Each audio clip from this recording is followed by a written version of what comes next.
I want to thank Jimmy Richardson. Yep, for this sure enough. wonderful For many more. For many more.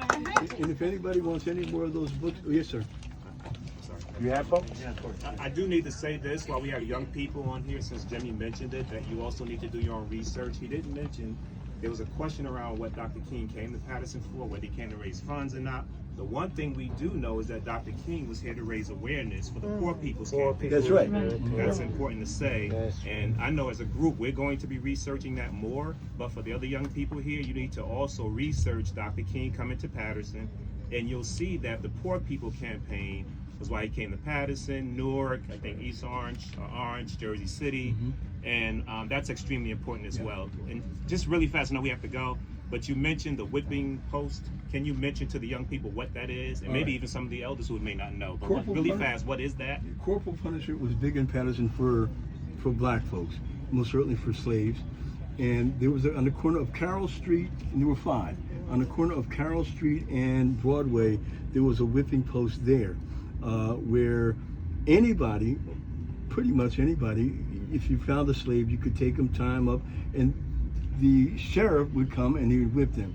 There's one there was one on Crooks Avenue, there was one by the Falls, and there are 2 more which I can't remember at this moment, but there were 2 more. Jim, but that was the same sheriff who helped Burden. slave people? No, that's Nathan Lane. No, this was later. This was later. That was later. Later in life. Okay.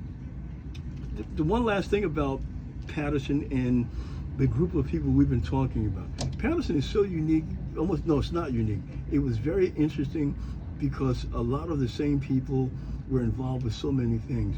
Even though Patterson was growing by about 10,000 people every year, the same people are mentioned throughout history time and time again as the growing Patterson.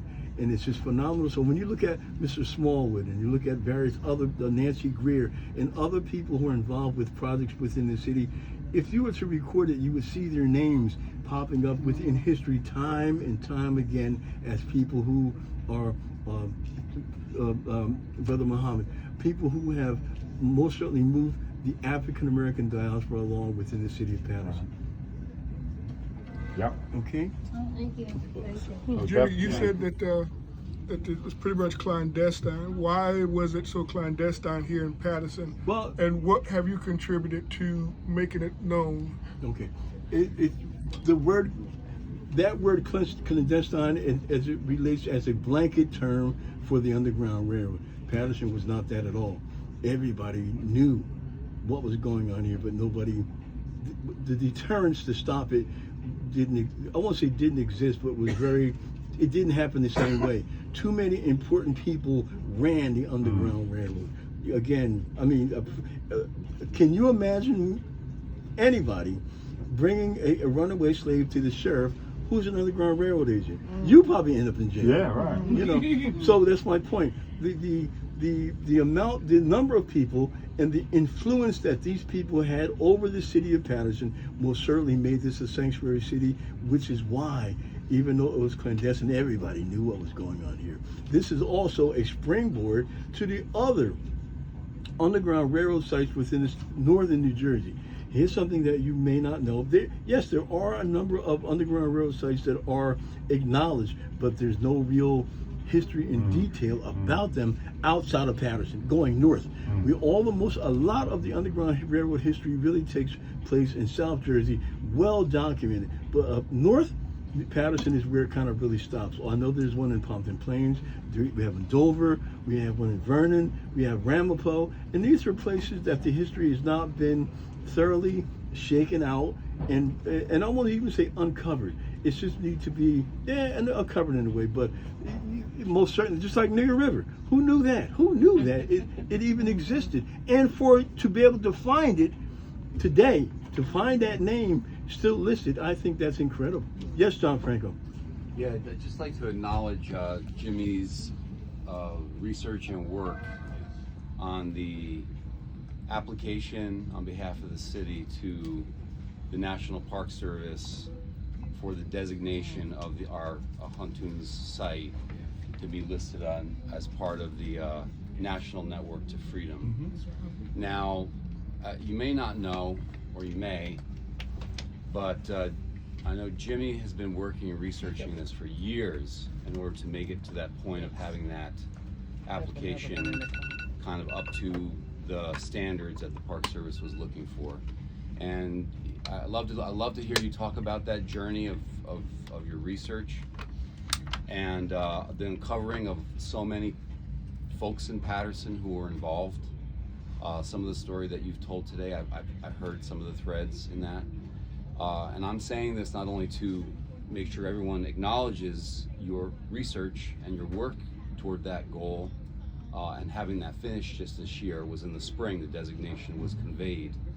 But since then, I want everyone to know also that we have applied for another grant to create a website where that research will go and become available, widely available. And the goal that I know I have is not only for all of us locally to have that research accessible and available at 24/7. It's one thing that the web is really good for, right? But also to have it linked to our place on the Network to Freedom, so that when folks are at the national website, they'll be able to link to that website to learn our story. If they're looking to visit, they'll be able to get some background about this wonderful story. So thank you, Jimmy, and everyone. Just looking forward to being able to widely publish this work that you've invested in. So thank you. Yeah, thank you. And definitely make sure that we get the link to wherever you publish that at. Yeah. Sir, would you be able to get us a link to wherever you published that story at? Yeah, I'll tell you what, the part of the grant is to widely publish and make everyone aware of the website. So we're actually going to pay for and fund an opening ceremony. There'll be it'll be an event. Right. Jimmy will speak, everyone will be invited, there'll be handouts, so it will be known. It's part of what we have to do. It was part of the grant application. How do you plan to get people to know about this project that we're gonna invest in? Right. So we're waiting to hear if we got the grant. Don't have that word yet, but I think soon we will learn that, and we'll start to work on it, and it will be during next year. I'm taking a good guess. About a year from now or sooner, you'll all be invited, and there'll be a big public knowledge about the website launching. It'll be called a website launching event. One last thing, I'm so sorry. Wait, one last, I promise you. We know that 2 weeks ago that the governor just signed a bill to develop the New Jersey Black Heritage Trail. We most certainly want to be part of that. We got a bigger story to tell than they know. And as I said, we have 5 churches in the city that have met the criteria for landmark and historic designation, 1 school, a number of streets, a number of parks, and so much other history that needs to be part. I didn't even get to the African shore, but we need to get part of this state historic Black historic trail.